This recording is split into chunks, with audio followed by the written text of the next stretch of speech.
को राजा बना दो, लेकिन राम को वनवास।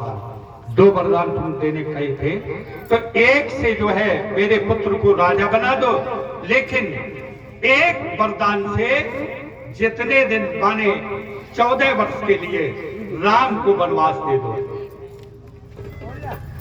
दशरथ जी ने कहा, देवी तुम्हारा पहला वरदान तो मुझे स्वीकार है। बोले क्यों स्वीकार है? क्योंकि जैसा भरत मेरे लिए, वैसा राम मेरे लिए, वैसा लक्ष्मण मेरे लिए, वैसा शत्रुघ्न मेरे लिए, लेकिन ये दूसरा वरदान क्यों आप मांग रहे हो?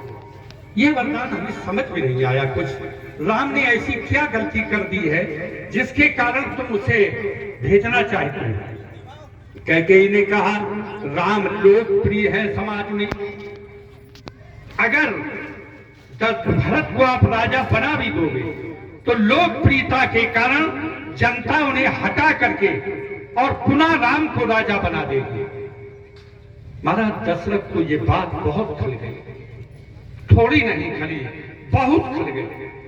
और खलने के बाद महाराज आज क्या होता है, आज ज्यादा कथा ना बढ़ा करके हम तो घड़ी देखा 4 बज गया, अब आधी राम की कथा नहीं हुई, कृष्ण जन्म भी होना है। एक समस्या आ जाती है, कथा कहे हम बहुत आराम से रहे, लेकिन फिर भी टाइम लग जाता है। बोले वृंदावन बिहारी लाल की जय। महाराज अब राम, लक्ष्मण और सीता तीनों वन के लिए चल देते हैं, तीनों वन के लिए चले। अब महाराज गंगा आ गई, ज्यादा नहीं बढ़ाएंगे कथा, गंगा आएंगे। अब गंगा आने के बाद बड़ों का कर्तव्य बनता है कि अपने पुत्रों को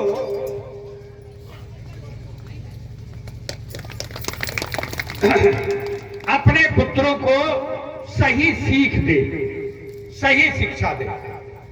जैसे कोई घर में बड़ा आया, अतिथि आया, उसके पैर छूने के लिए हमें कहना चाहिए बालकों से।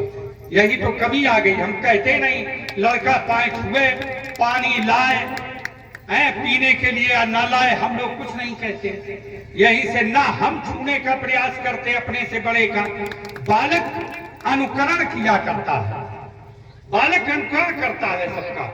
इसलिए महाराज तुरंत ही राम ने कहा, सीते लक्ष्मण सुनो, धेनु तुझे हिंसा गुरु, मात पितु हत्या लहे, बारिधि बता साज में बातन में पिलोए दे तो, और परतीय गामी चोर लंपट लवार के, छींक मार छिनही में छिद्र ने छुड़ाए दे तो, रोग नस जात